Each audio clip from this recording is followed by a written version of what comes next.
Welcome to Wild and Awake, an online retreat where you deepen your consciousness, arouse your courage, and choose with wisdom. I'm your host, Kari Van Tine. Hello and welcome to Wild and Awake. Today I am so incredibly pleased to have with us Leslie Cohen-Rubury. Welcome, Leslie.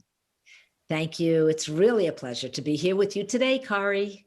I'm very excited to share, and I'm really excited to be here with you. Thank you. Leslie Cohen-Rubury. Leslie brings her passionate energy, wisdom, and commitment to all areas of her life. As a licensed clinical social worker with a master's degree in special education, Leslie does individual, family, and marital therapy with a vision to support people to better understand themselves and their environments.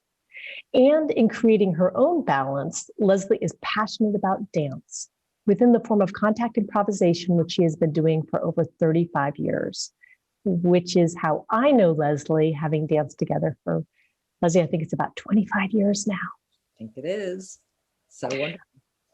Leslie's big community spirit has led to her engagement as a board member of both Earth Dance Retreat Center and the dance magazine Contact Quarterly, and the creation of the Peaceful Barn Studio. Married for 39 years, Leslie and her husband, Eric, share the joys and challenges of life with 3 children, 1 daughter-in-law, and 2 grandchildren. In her life and work, she is committed to helping parents develop a framework and perspective that decreases burnout and increases competency at what is often referred to as the world's hardest job, parenting. Leslie, I am so excited about our journey today. And I want to name that there's a few things for those people who are listening that we are covering. We're covering a lot. And one of the big conversations that is going to be underlying everything that we bring up today is a conversation about how do we talk about difficult things. And this is going to be with children, it's in our society, and you're the perfect person to have this conversation with me. Thank you, Leslie. Thank you. Yep, ready to go. Ready to go. So the place that I want to begin with is a term that I've heard you use, which is dichotomous thinking. And we're in a time where we have so much going on, be it what's happening politically and socially and in activism. And I think the best place to start is with this word and then looking what our options are. So how do you define dichotomous thinking? Because we're going to be using it a lot today. Yeah. And dichotomous thinking is interesting because we're all born and raised on it in our culture. Not all, but most people have that kind of, whether it's in the home, whether it's in the school system, whether it's in our media. Dichotomous is a way that we are being taught to see the world. And then the problem is that we don't even have a word to define that. So dichotomous is something that we're all growing up with, but don't know it. So it would be strange to eat food and not have a name for it. Names are important. So it's a big word, dichotomous, but I think it's important to help us understand what the kind of thinking that is all or nothing. All or nothing thinking, right and wrong thinking, it puts things into 2 categories. So we have right and wrong, we have good and bad, we have success and failure. Some people struggle with feeling successful. Some people struggle feeling like they're a failure. I'm not so sure I see things, and we'll talk about this in a little bit, see things in those 2 categories. But what happens when we see things as right, wrong, good, bad, win and lose, is that we start to begin, when we're in interpersonal situations, to escalate and create conflict. Because when one person is right, the other person, by definition in a dichotomy, is wrong. And so it's very important to understand that this dichotomous thinking doesn't help us feel good about ourselves, because we might put ourselves in 2 categories of all or nothing, often defines us as in extreme ways. And then it does lead to escalation. of emotions and things, because it's great that you're going to defend yourself to not be right or wrong, not to be seen as wrong. If someone you're talking to is assuming that they're right, then you might escalate in order to speak up and have that voice. Yeah. Beautiful. And we can see that all around us right now.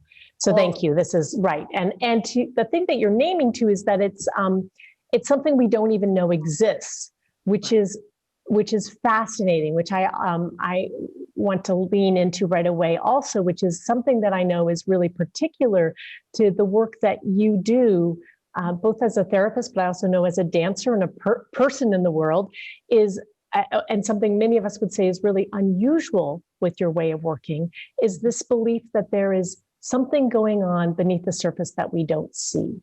Could you speak a little bit to your theory? Because we're laying out some of the big pieces that I think are going to frame our conversation today. Yes, there are a few ways I can go with that question. One is to provide the alternative to the dichotomous thinking, which is called dialectic thinking. But the other, which I'd go to first, is this idea that not everything we see is what's there. And when I talk to parents about parenting, what they see is they see a child having a tantrum. They see a teenager talking back to them. They see a teenager depressed and can't get out of bed or hiding behind a screen. And that's not the whole story. But if we limit ourselves to that single story, then there's an awful lot that we're missing. I often use the overused metaphor of the iceberg. Because the iceberg is 1/8 is above the surface, but 7/8 are below the surface. And that's where I go. That's where I go for parenting. That's where I go for my well-being. That's where I go for my rootedness, for teaching parents, and for myself, that there's a whole lot that we want to make sure we are constantly broadening our vision, not narrowing it. Right. Narrowing is a problem. Constriction is a problem in dance and in life. And many of us may use this metaphor of the iceberg, but not everybody knows it actually. So let's just go there for a moment and be like, the part that's above the water, that 1/8, is the part that we are aware of, we're experiencing. It's the part that I know, right? Yes. And then we go into like the below the water part, and that includes the I don't know that I don't know, and I don't know, right? All the not seen parts. What else hangs out there? Well, I use that, what you're describing is exactly how I work with it. And then I take it one step further for parenting, which says what's above the surface is what you see and hear your child do. It's when your child is misbehaving. And oftentimes I ask parents, what do you expect from your child? And I've been doing this at workshops for the longest time, over 20 years, where I ask that question. And I have never gotten the answer. I get beautiful answers about, being a human being in the world that's contributing, et cetera. But I never get the answer, I expect my child to misbehave. So for me, what I do when I teach parents is that, guess what? When you have children, they are going to misbehave. That is their way of communicating, because they don't know how to say, hey, your limits are too strict on me, or I'm fearful about going out, or what you just asked me to do scares the daylights out of me, so I'm going to talk back to you and refuse to do it.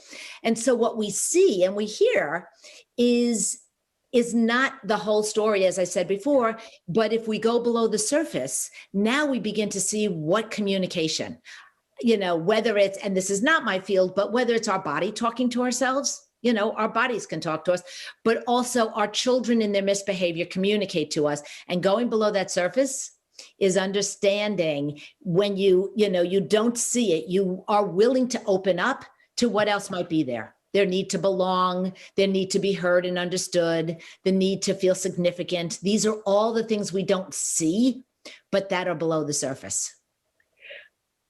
Perfect. And Leslie, we're talking right now as looking at somebody else, and we could put in that blank, we could put what's happening in society right now, what's happening in government, what's happening, in the polls, what's happening wherever we could just fill in the blank. And we could also fill in the blank what's happening with myself. So I'm wondering if you would just take a moment so all of us can be reflexive, is how do we actually turn this back on saying, when I'm looking at the iceberg and there's the part I don't see, how can I see something that I can't see? Oh, it's great. It's so much fun. This is why I love being a human, because guess what? You misbehave, I misbehave. Yeah. When I misbehave, I use that word with a really open heart. I mean, it's not the negative that a lot of people think of it. So I even brought in the way I use words. So that is one trick that I do, is I broaden it. When someone says lazy, I don't hear it as this negative judgmental. I say, help me understand what that means. So when I am living in the world and I have some tension, I've said something, I have conflict, a friend might say something to me and there's some kind of tension, I allow that to speak to me. I allow that to go below the surface and say, well, what am I missing? What am I missing here? What am I missing? That friend that is so single-minded focus. Well, guess what? I might need a little bit of that myself, since I'm, all over the place. That her being single-minded focus is sort of bothering me. Like, why can't you just do?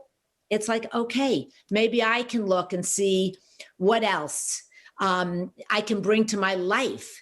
So that by having the tension, and I believe in our world right now, this tension is asking us, begging us to say we all need to grow. Yeah. So the tension is actually a good thing. Yes, opportunity in my mind. Yeah. And we can overuse that and have it be a little trite, like, oh, this is a great thing, there's so much trouble. But you're actually naming a different way of looking at it. So I'm going to just hang out there for a moment longer. And this tension, as you say, when you look at yourself like, oh, I'm uncomfortable about that. Or I might even say, like, I'm uncomfortable with people arguing about politics right now. Right. Like, I'll just out that, like, that makes me uncomfortable. Right. What can I learn in that? Like, where is I'm suddenly aware I'm uncomfortable. Is that sort of the notification that there's something going on below the water? Is that feeling of discomfort an indication, or is there something else? Well, I do think there are many reasons why someone could be uncomfortable. And I think I'm not going into all the reasons, but I do want everyone to listen to themselves, because that. But if I take the idea of how we step into, because there's a whole nother arena of taking care of yourself, which I'm not going to go into, but that ability to step in and engage and see what I'm missing. It's sort of why I have two hands. I'm lucky to be able to think I've got this ability to hold the dialectic. And this walks me right into the other definition. Dialectic thinking teaches me, just in a very sort of step 1, 2, 3, what are the three main things about dialectic thinking? One is it says that there's two opposing ideas can exist at the same time. Okay, it doesn't have to be right and wrong. It just can be two opposing ideas can both exist at the same time. That's one. 2 is that there's an essence, could be really small.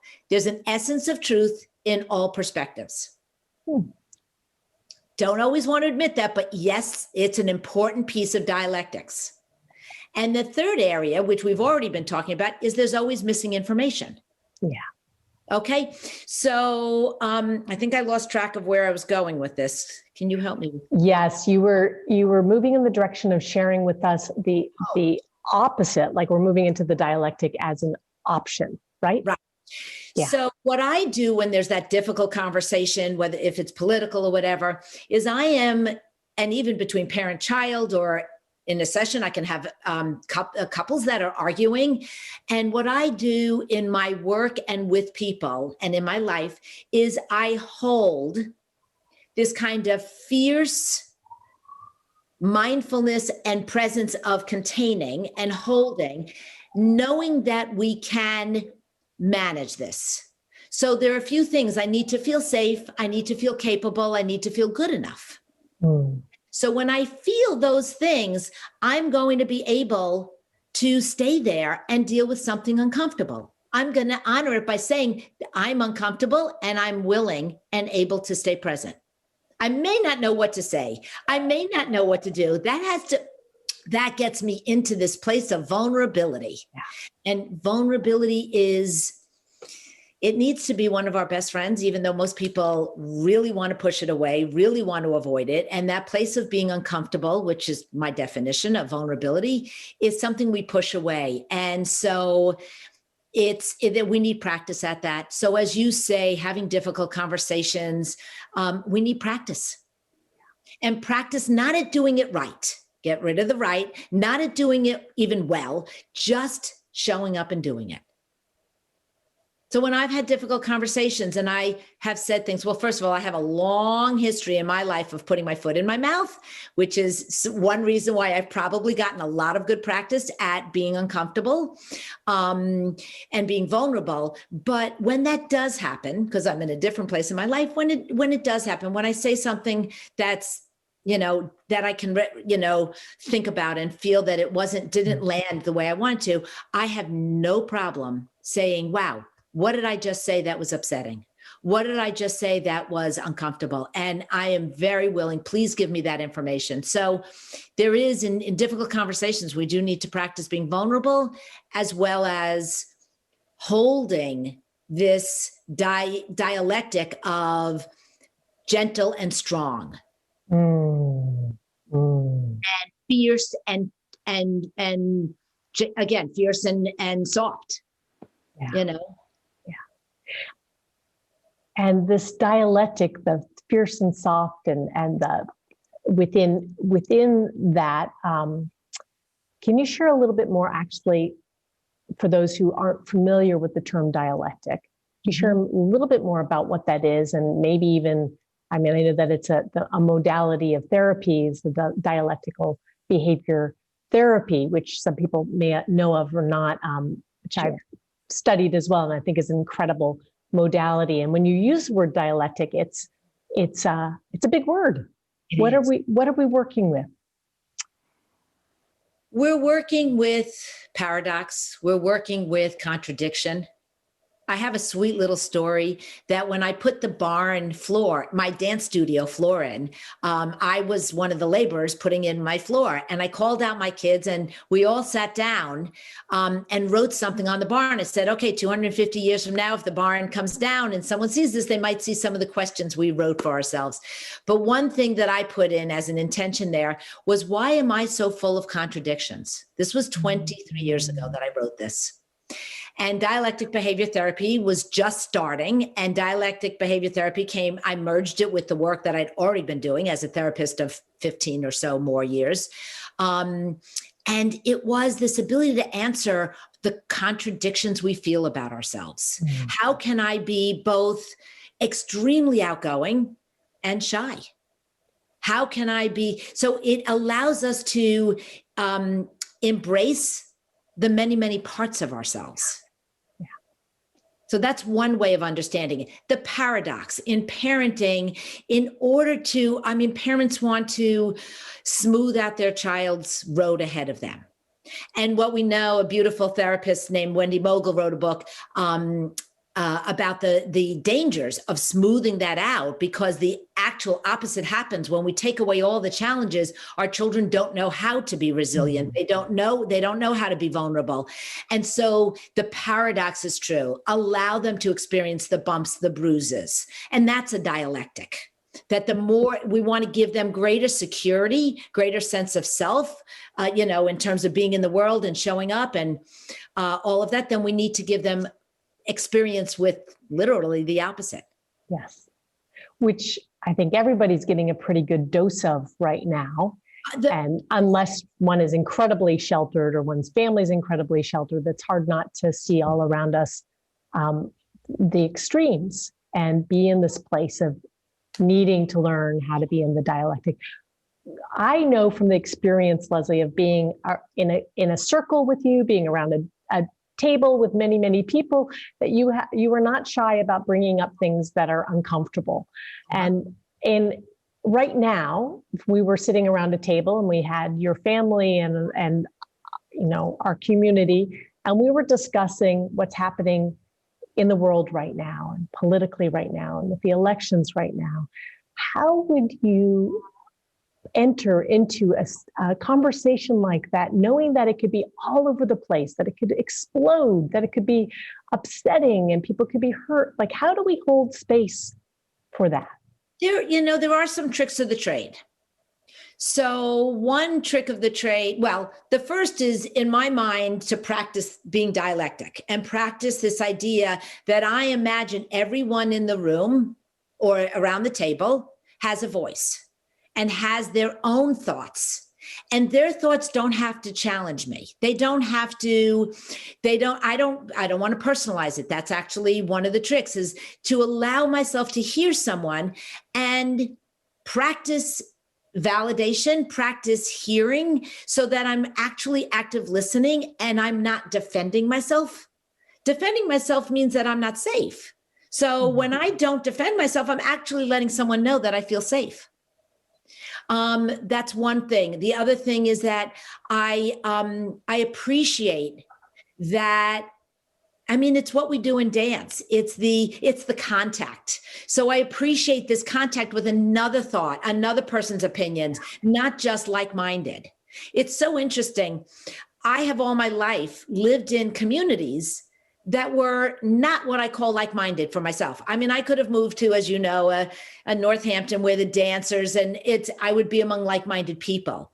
And for some reason, I noticed that my whole life, I kept ending up, including in my family of origin, I ended up being in a place where it was different. There was differences. Yes. And I think that might have given me this ability that I'm interested. So being what I call a curious alien, I don't know if I made up that term, but it's a term I use. I think I made it up. Being a curious alien is one way that it just helps me be at that table, be present to the difficult conversations. I imagine I don't know everything. And then the Buddhist idea of having a beginner's mind is along those lines of being curious. That, what am I missing? What's their opinion? And if I'm stuck, one of the tricks of the trade, when they say, that is never going to happen, or we can't,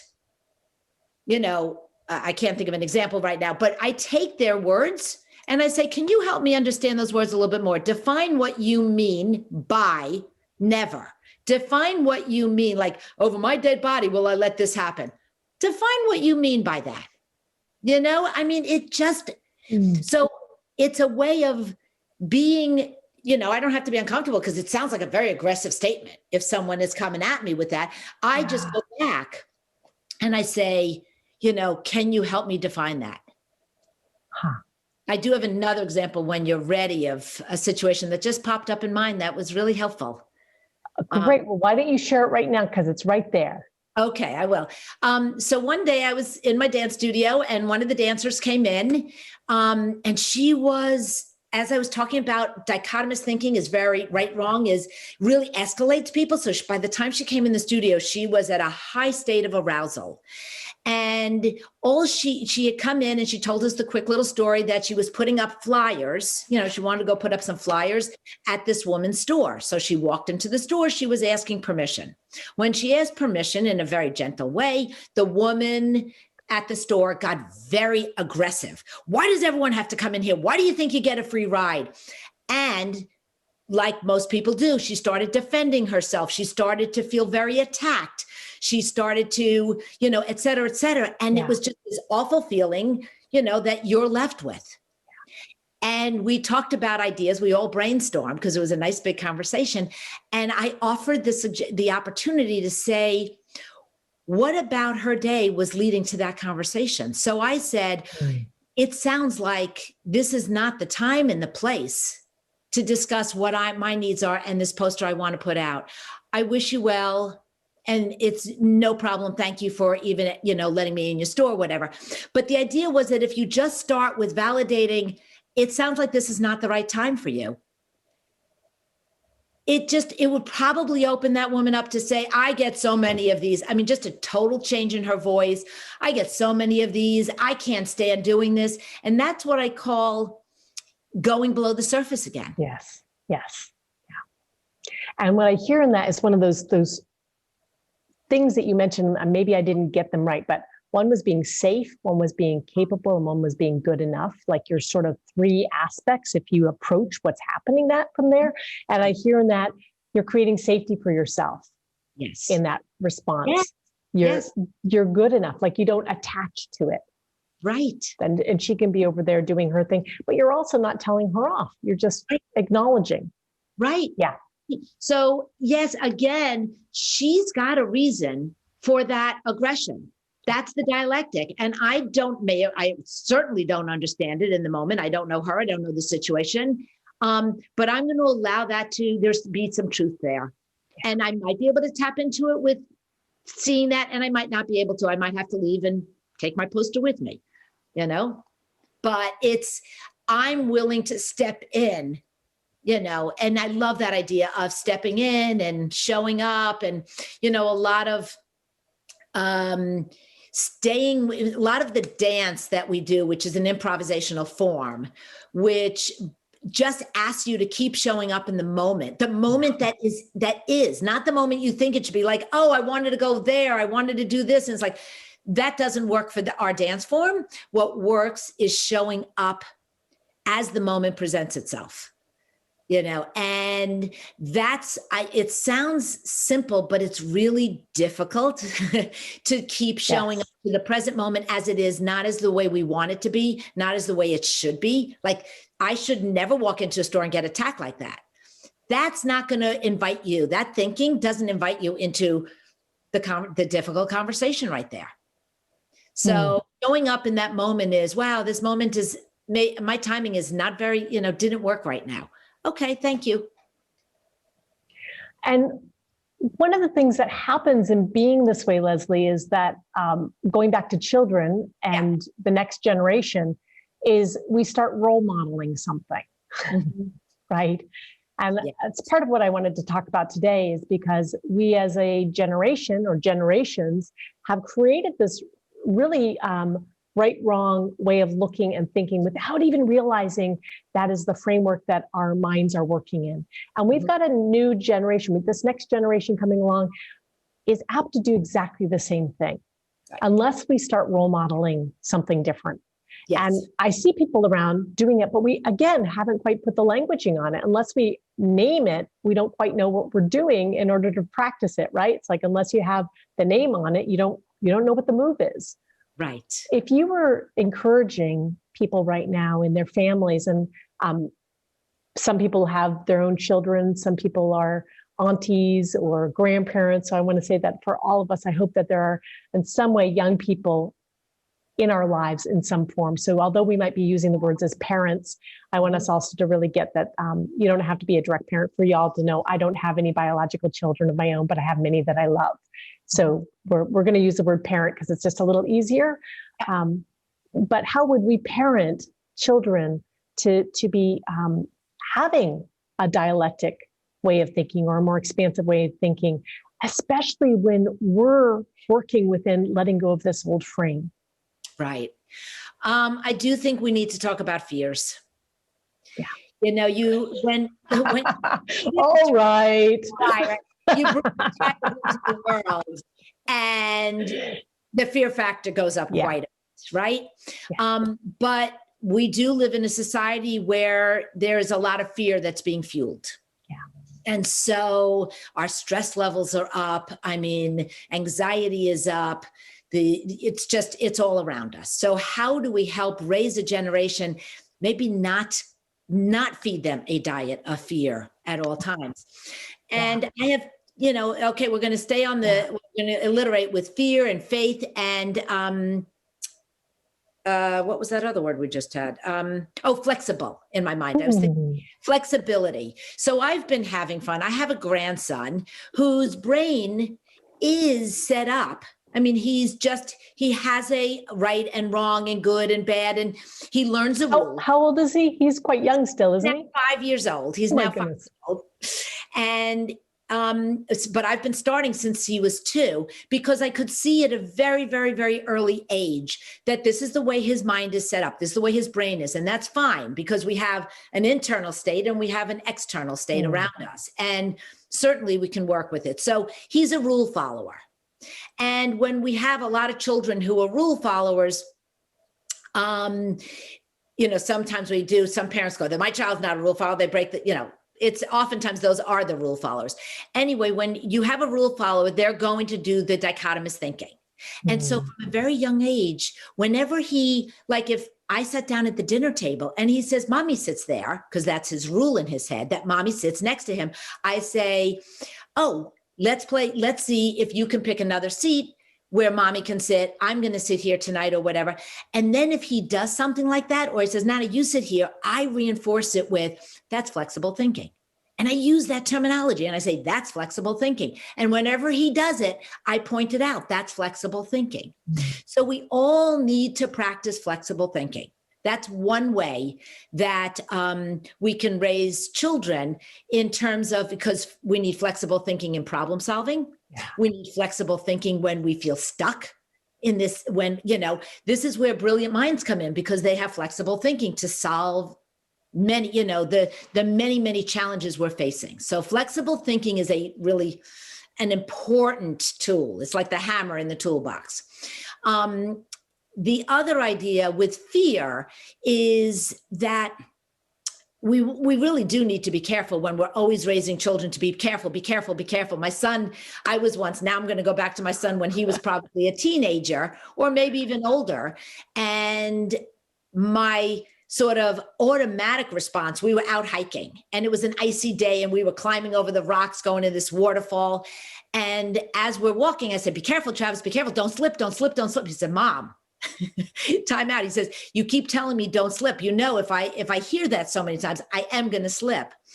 So I realized that it's how we speak, right? It's also how we speak. We need to have accurate expression. So I've really learned to take time and be more accurate and impeccable with my words, to borrow someone else's phrase, so that instead of saying, be careful, don't do that, I say, take a big jump, make that a big leap, so that they're not talking about what's frightening, but rather what's safe and what, giving them that sense that it's not fear that you have to be on the lookout at all times. So I do believe that our language has fear instilled in it.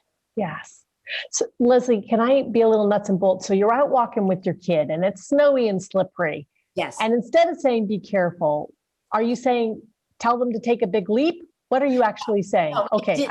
That was another image. It was a concept, and I thought it was a concept, but I wanted to get literal with you. What would you actually say to a child or your grandchild right now? Is I would either just name it. I would say the rocks are icy. The branches are slippery. I would name what is, and then give him the respect that he can think for himself. Yeah. Okay. I don't need to tell him what to do. So I could just name it. I could name what's on my mind. I could just take responsibility for, I'm feeling a little uncomfortable with the icy ground. And then it's my issue, not his. And then, that's another way. And the third way that I could do is I could say, step carefully. Oh no, I would say, yeah, I could say step carefully, but that, it's better than don't fall, don't fall, yes, don't right. fall.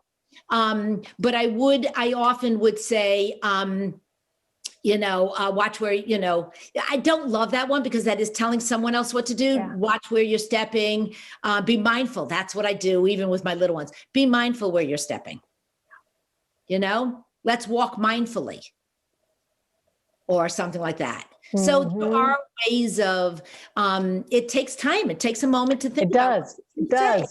Yeah. And it takes us being aware, I'm glad we use this example of like just walking on slippery ground, because it's something that happens with every parent, and it happens with any of us living in the northern regions where the ground gets slippery, right? And yet we're looking right now. I just want to bridge over into the delicate territory of things like politics right now, with without stepping our foot in the pile, but just being with the experience of our kids are seeing us, and children are seeing us as adults. Uncomfortable, struggling, having extreme feelings with what's going on. It's a different experience. It's like the path is slippery in front of us right now.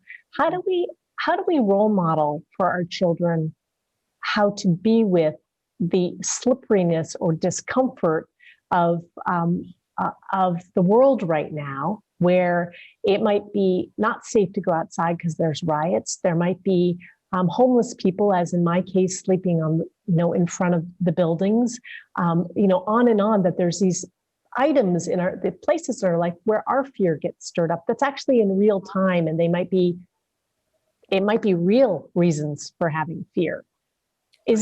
Are you able to help us through that experience? What do we do when there's actually real reasons for having fear? Well, when there are real reasons to having fear, oftentimes one of the solutions that I work with people is break it down. Break it down into digestible pieces. So if we think of what's going on and how big it is, I can get weighted down and feel like I'm under a 2-ton, whatever. So instead, if I break it down and I try to see, even if you take the homeless, a man homeless in, at the bottom of your building, you can break that down. You can break down the larger political situation. And I think when we break it down, we need to break it down into short-term and long-term vision. Because what can I do right now? What can I do tomorrow? What am I looking at in the long term? So one of the things that helps me deal with fear is my faith. A spirituality does not have to be defined by any religious. It's a spirituality of faith is a acceptance and embracing the unknown. That's my definition of faith. And so in that process of holding that, I may not know where this is going to go. I may not understand. There's definitely uncertainty. And there's definitely, with uncertainty, oftentimes a discomfort and a weightedness. And I think we need to acknowledge it. Sometimes we need to grieve. The state of this country, I've been grieving. I've been grieving, and I make that a step, and I give myself a place and a time, not to get flooded by that, but to experience it and to understand it. And I validate that it makes sense that I'd be feeling this heaviness and this sadness. And then that might be one of the steps. Another step will be going out a little bit longer term and saying we're on a journey. We're on a journey. And sometimes on a journey, the worst case scenario does happen. See, I'm a real big realist. I don't paint rose-colored glasses, but I'm also a very positive person. So there's this, again, a dialectic that I look at the hard truth. I'm not afraid. See, a lot of people are afraid to look at the hard things. I mean, think about it. Homelessness, I was taught, in the car growing up, don't look, don't make eye contact. Well, my adult version is I often smile and say a blessing or just wish him well or wish the person well. But there are many ways of dealing with that. But I just got distracted again by my own thoughts.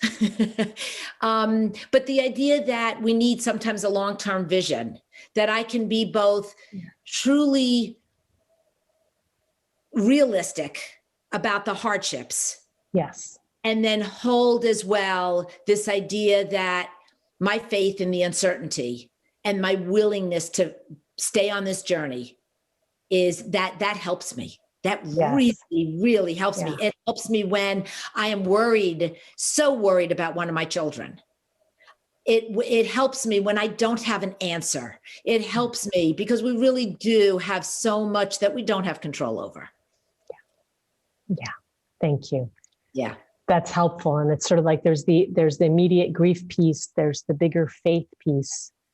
And I've also heard you say there's acknowledging the vulnerability, there's becoming clearer about actually what the options in terms of your dialectic speaking are. There's these steps along the way that we can create a framework around, okay, how do we be with what's happening that isn't just right or wrong? Right. Yeah. Right. One other thing that I'm going to just drop into that, because it popped again into my mind, was the idea that I believe very strongly in the moments of joy, the moments of awe. And when things are tough, as they have been, and they are, it's that there's nothing that takes away that ability to just see, to actually see. So this is not about what's missing. This is about what's there that we're not actually even seeing. So, when we're on a mission and we're worried or whatever, we don't look what I did. We don't see, right? We're too consumed. And instead, when I walk out, if I can just show up in this moment, I might see that little frog that was sitting there. I might look out the window and see the dew, ice, the sunlight reflecting in the dew in the morning. So there's moments of joy. And people, I've worked with so many people over the years who look at me and go, did you not hear me? As a therapist, they come in, they tell me how horrible things are. And they say, did you not hear me? Like, I just told you how miserable my life is. And I go, I get it. Can I ask you a question? Is there a moment of joy when you put your head down on the pillow at night? And most people go, yes. I mean, if they don't sleep well, that's different. But for a depressed, but there's that moment of joy. And I go, okay, we can begin there. And once I teach someone that there is a moment of joy that they can find, it becomes contagious and they start to see them more and more. I truly have had many clients say, I don't know what you're talking about. I've never had a moment of joy. And before they leave my practice, they are living with the realities of this world and those moments of joy. Yeah. Yeah. And I would say that is the bringing the unconscious conscious, or the part that's underneath the water, which interestingly is actually around us all the time. All the time. We just have to take our blinders off to see, the beauty of the light coming in, or the plants. I have to say, I love my plants here. They just give me so much pleasure, right?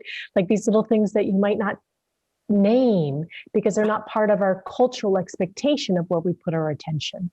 Right. Yeah. Right. Can I just add one thing? Please. There's something that I do in parenting that speaks to that, which is we think we need to have the answers when raising our children. We're this parent, we think it's our job. And sure, we do. It is our job to guide. It is our job to guide our children. But when we show up to seeing, like you were just talking about, we actually will see that our children have answers for us.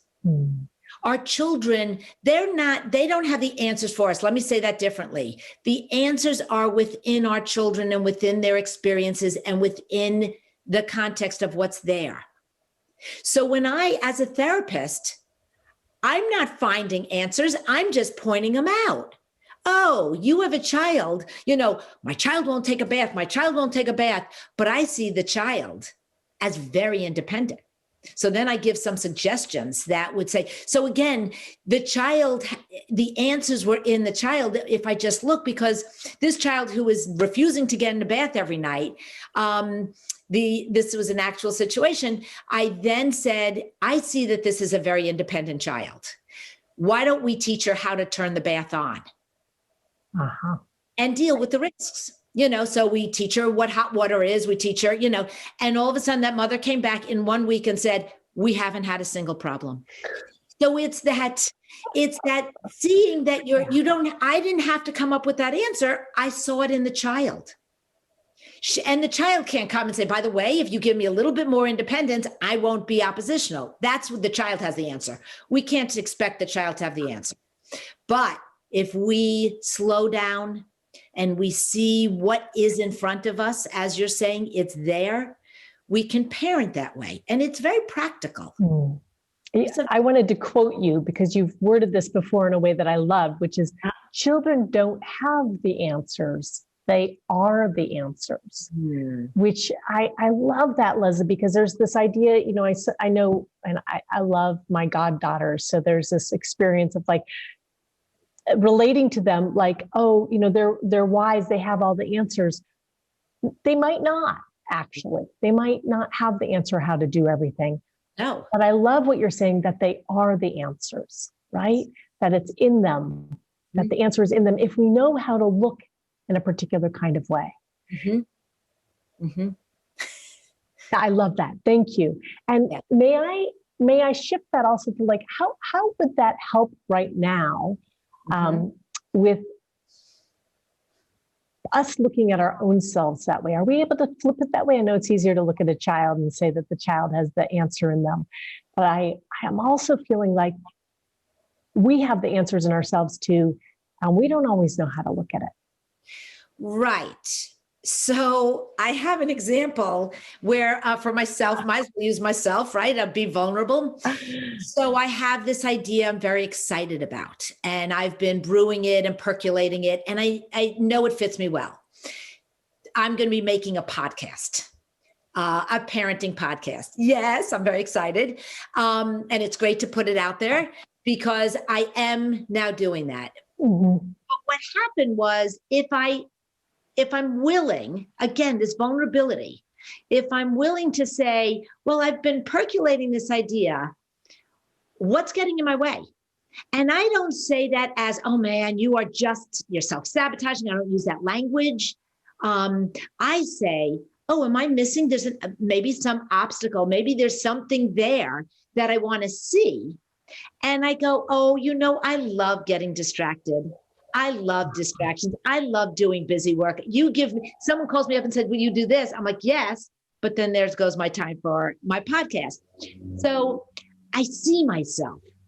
I know myself.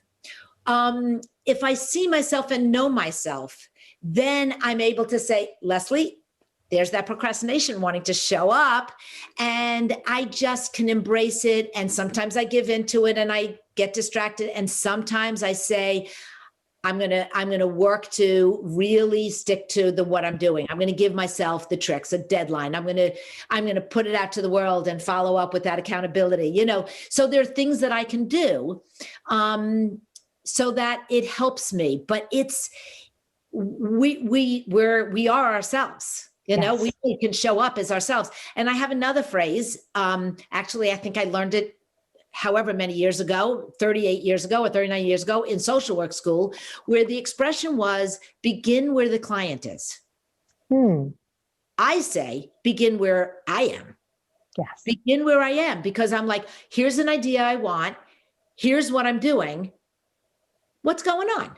Why is there a difference between what I want to be doing and what I am doing? So I just allow myself to say, begin where I am so that I can get there, rather than the shoulding, which is I should be doing the podcast. I should be making time for it. I should be doing this. That doesn't get us anywhere. Yeah. So it's showing up to where you are, begin where you are.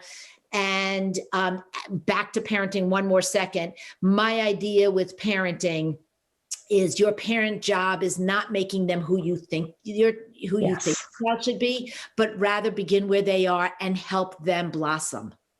And your job is to teach them who they are. That's what you have 18 years for. So that when they get out there, you haven't fixed them. You've just helped them understand who they are. And one of my greatest parenting moments, or I probably got it, I think I heard it in a Mother's Day card, where my daughter, who was my most challenging of the three, she said to me, Mom, you know me better than I know myself. Mm-hmm. And she said, thank you for that gift, because that's all. Now she gets to work with those things. I don't think just because I'm a procrastinator, just because I get distracted, I don't need to get rid of that part of myself. I just want to work with myself. So it's about seeing those things and not naming them as bad. Again, back to the good and bad. Right. Work with yourself. Back to that. And when you're saying with a child, when you're raising a child, that you're helping them, you've got 18 years. If the kid stays at home that long, we've got 18 years, or we have whatever amount of time to help the child become who they are, learn who they are, that our job is to support that without imposing an idea on them of who they are. Right. Yeah. And I would say the great blessing in this would be, and that we could do that for ourselves, that we could allow ourselves to be on a road right now, becoming who we are. Yes. Without an imposing of who we should be, but a greater watching and listening, curiosity as to who we actually are. Yes. Yeah. And I think, as you said, it's in ourselves and it's in our culture. So as a nation, Can we look at ourselves? Can we see it? Do we want to live in the extremes? DBT, dialectic behavior therapy, teaches us to walk the middle path, that the extremes are okay to visit, but we don't really want to live in the extremes. And so, we are there as a nation. And we are there as in extremes. We are not walking a middle path. We do not. We are in the extremes. The arrows are going away. And that's a problem. And so we want to decide what we can move towards as a collective, as a way that honors, again, different things, and just see that we need to take a look at ourselves. And this time of uncertainty through the pandemic on every level, environmental pandemic, there's a pandemic happening in many, many systems right now, culturally, educationally, and everything. It's giving us a chance to take a moment. We had to stop, take a moment and take a look at ourselves. There was nowhere else to go. There were we were asked to stop and take a look at ourselves. And so this taking a look at ourselves is not easy. How many people love looking in the mirror without judgment, but looking at it non-judgmentally so that we can use what we see and when we look at ourselves as a nation, as an individual, as a parent, as a partner, whatever it is, and see on many levels, but being willing to see, as you said, what's there, what we do see, what we don't see, all those levels. It's kind of a cliche term, but I love be the change you want to see in the world. Yes. It seems like you're talking about that pretty verbatim right now. Yeah, that used to be on my wall into my office. That is definitely one of my pillars that have guided me. And that's because even though I'm in the business of working to change people, it's not my responsibility to change. People are coming to me. And so one reason why I don't get burnt out is because I have respect that I'm going to do my job to help them make the changes that they're looking for, but it's not my responsibility to make the changes that they're going to make. And that allows me to have so much more respect, compassion, everything for my clients and for myself. So I do this for myself, and I do this definitely with my clients. To be the change you want to see in the world. I do that when you raise children. I look at my 3 children and I'm like, I want to make you better. I want to make you better. That's my old thinking. And it's like, Leslie, be that change you want to see in the world. That sometimes means we have to apologize. That sometimes means we have to own up to, I have a ton of energy, and I never realized my firstborn, I was a new parent. My firstborn was so easygoing. He was so easygoing. He was a people pleaser, and he came wherever I went. He wasn't the second one who was like, no, no, no, no. I mean, that one, I had the energy to meet her, but he was so easy that I missed that he needed something different. And he needed me to stay at home a little bit more. And I was on the go. So I have since, as an adult, because he's 33 years old, I have since said to him, wow, that was not an easy fit for you. It wasn't an easy fit that had so much energy. I was on the go. I was loud. Might have been nice for me. And I said, I could do that now. Because even now, when I'm running around his house and I'm visiting the grandkids, I'm still that 22-year-old. I mean, I have a lot of energy still. And so I slow down when I'm with them. I don't say, let's go, let's go, let's go. Now, he might disagree, but I'm working on that. I'm being that change that says I am willing to own to see myself, to be responsible. That's my definition of responsibility. Know your thoughts, know your feelings, know your urges, understand your actions, and then own them. That's my definition. I don't say responsibility is, you can do chores and make your bed and sweep the floor and clean the kitchen. Those are great chores and good responsibility. I'm talking about a deeper level of responsibility. Yeah. And I imagine if all of us were to look around right now at people that we've affected, and it could be because we've parented and we've been super, super busy, or it could be that we've not always been the kindest, or we've imposed our ideas on somebody, or we've had a right and wrong way of thinking, an agenda. And that doesn't have to be our kids. It can be our beloved friends and our partners and our parents. And, that if we look around right now with this generosity of thinking that you're offering, Leslie, that it's actually that there is truth in even in the smallest amount in any part, then we can actually stand there comfortably. And the thing you were saying earlier, being safe, capable, and good enough. I really love those the three-legged stool in that way. Yeah, that comes from the trauma world. Trauma work, the trauma therapy world. Yep. Yes. Yeah.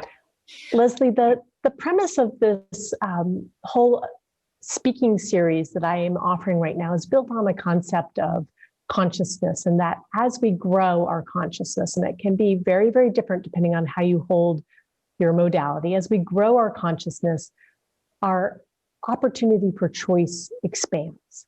And our entire conversation today has been really playing in that field. But I'd love it if you would just take a moment for us and maybe synopsize or be able to hold, how do you hold consciousness and how does that connect to choice options? So consciousness I have for myself, I always make up my own definitions, is that awareness of what I think is available to me.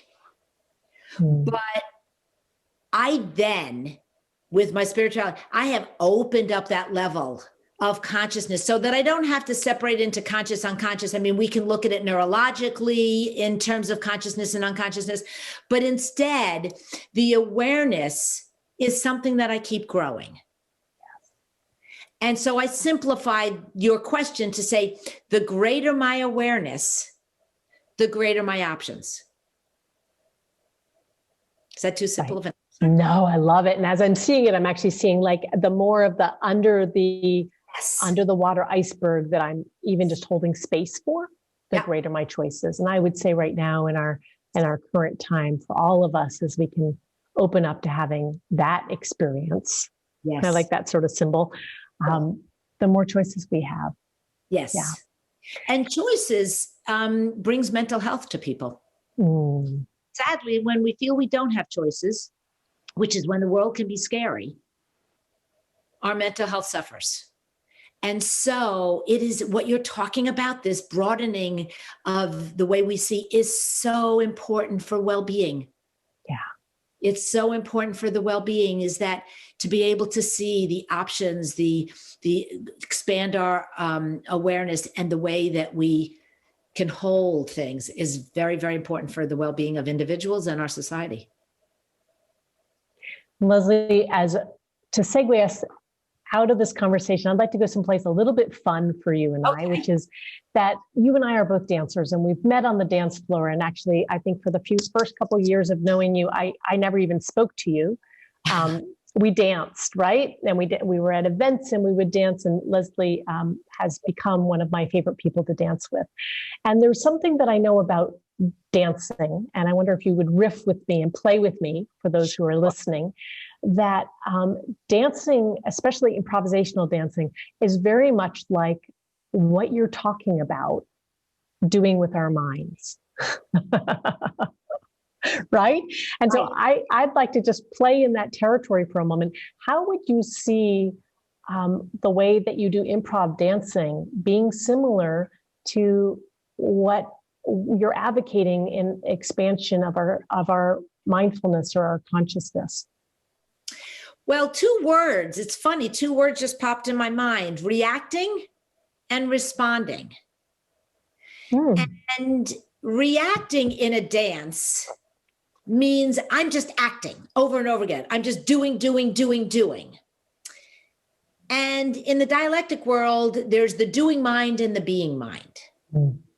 I had to learn to make my dance more effective, more enjoyable, more, I say more effective, which sounds so boring, but it is a good word. It's not a better dance. It's more an effective dance because I have more options. I have more, it's that more options available to me.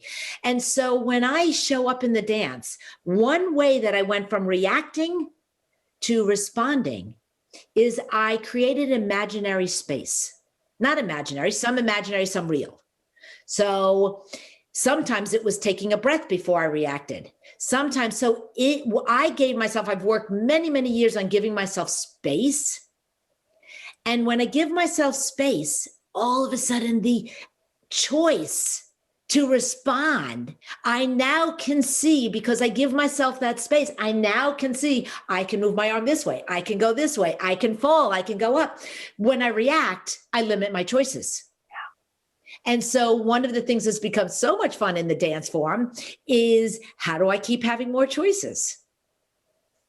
And then get rid of the idea that there's a right or wrong choice. In dance, we embrace the awkward. I think you've heard that many times. Yes. In contact improv, we embrace the awkward because it's not right or wrong. And we can move from there. We can show up in that moment. So the awkward is the uncertainty. The responding and giving it space is the breath that allows me to have options and then make choices. Responding is choosing what I want to do in that moment. Yeah. Does that make sense? Absolutely. Yeah. And I want to add in there that you also have fun with it. And you're one of the most fun dancers. And I remember when I started on my career as a dancer, I was a ballet dancer and I was trained very formally, and it wasn't fun. It was all about doing it right. And there was something about, and for those of you listening, you may be dancers, or maybe you just like putting music on and like, dancing around the house. Whatever it is, what it's like when you've got a judging mind watching you internally, and when you're just moving to the pleasure of what it feels like to move and to respond and to play. And to me, that's one of the things that is also like the added vocabulary of not having right and wrong, is that suddenly I actually get to experience what's happening in the moment. And often that is just delightfully enjoyable. Absolutely. I mean, it is. And it's funny. I love that you're using play, because one of the attractions to contact is the true playfulness that often happens with the movement. It's the connection also. And it's the connection between being together, but not necessarily, we can be apart and be together. There's so many layers to it. But that playfulness, I actually have not gotten after 39 years of being in therapy. The reason why it's hard, one of the reasons it's hard for me to get to my podcast, is I love what I do, because I play in my work. And it's not like I'm making fun but I do see my work as playful. And it's funny. How would I define playful? Like if you said, Leslie, what is playful at therapy? Because it seems that it's very heavy and weighted. I hold both. I bring a sense of curiosity. Again, I love being that curious alien, and that works at dance, and that works. Yes. That's what makes it playful. So I might not be silly in my work, although I have no problem being silly at work. And my clients know that. I will often allow myself to be vulnerable and do things, but it's that playfulness of being curious and being light with it. Yeah. And being light with it, and knowing that there actually isn't a right and wrong. Right. Thank you. Thank you so much for your time today, Leslie. This has been a really, really fun journey. And I hope for all of you listening and watching us today that you feel that you've got a few more options for how to be with the time right now, how to talk about it, how to be with it internally, externally. And my hope is that you can find, I know it maybe is a stretch right now, but we all can find some space to be curious aliens. I love that. And also finding enjoyment in the moment and being present to what is right now. Okay. Leslie, if people wanted to hear about your podcast as it comes out, and also be in touch with you personally, and also about dance that might be happening, what's the best way to reach you or find you? I have a website, lesliecohen-rubury.com will be my professional therapy website, which would include the podcast. And I have a website for the dance and the residency and retreat centers that I run. And that's at peaceablebarn.com. So either one would be, you can get a hold of me either way. Great. Thank you, Leslie. And thank you, everybody with us today. This has been a real delight. Yes, thank you so much for making this an opportunity for me to show up and speak and for me to be part of this larger community. Thank you so much.